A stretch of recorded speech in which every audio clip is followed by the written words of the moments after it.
Welcome to Bus Around the Globe, Weekend Edition. I am your host, Sana. Biporjoy has once again made the humanity realize the impact of nature's wrath.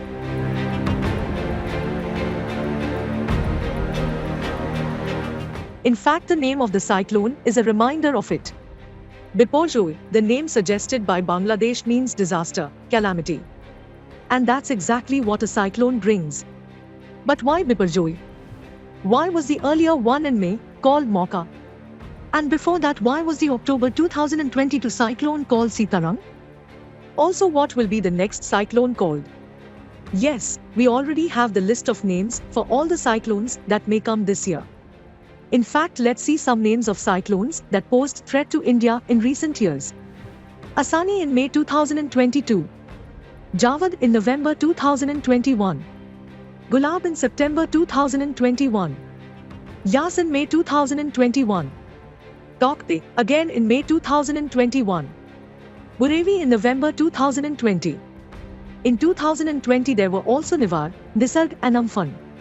While these names may look intriguing, there is a logic and system behind them. But first, let's understand how are cyclones formed. Cyclones are powerful storms that form over warm ocean waters. They are created when the air above the ocean heats up and rises, forming an area of low pressure. As more warm air rushes in to fill that low pressure void, it starts to spin due to the Earth's rotation, forming a swirling system of clouds and thunderstorms. The rotating wind in a cyclone can reach incredibly high speeds, causing strong winds and heavy rainfall. Cyclones can cause significant damage to coastal areas and are commonly known as hurricanes in the Atlantic and Eastern Pacific, and typhoons in the Western Pacific. Now let's get back to the nomenclature of the cyclones and the history behind it. Cyclones are named in different ways around the world, depending on the region where they occur. In the Atlantic Ocean and Northeast Pacific Ocean, tropical cyclones are named by the World Meteorological Organization. The names are chosen from a list of 6 rotating lists, each of which contains 21 names. In the past, there was a practice of using feminine names for cyclones, which began in the United States in the 1940s. However, this practice drew criticism for promoting gender stereotypes and perpetuating the notion that women are unpredictable or dangerous. In response to these concerns, a new naming system was introduced in 1979 to include both male and female names in alternating order. Today, most regions, including Indian Ocean, use lists of names that are not gender-specific. These lists are often predetermined and rotate every few years, with names being retired if a cyclone causes significant damage or loss of life. In the Indian Ocean, tropical cyclones are named by the India Meteorological Department (IMD). The names are chosen from a list of 64 names that are submitted by member countries of the World Meteorological Organization (WMO). Once a name is used, it is retired and replaced with a new name.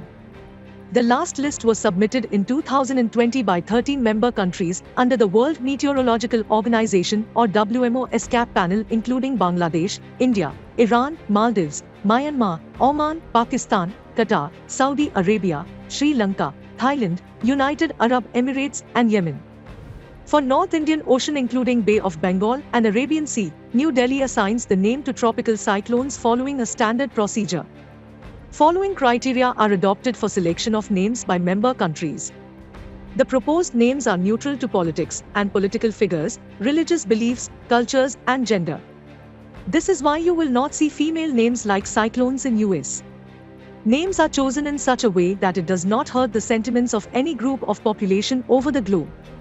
They are of maximum length of 8 letters. In fact, since the list is already there, we know that after Biporjoy, the next cyclone in this region will be called Tej, as suggested by India.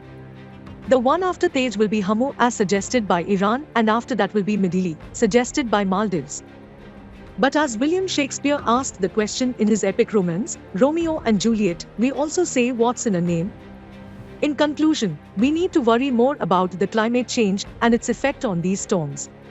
Climate change is expected to affect tropical cyclones by increasing sea surface temperatures, a key factor that influences cyclone formation and behavior.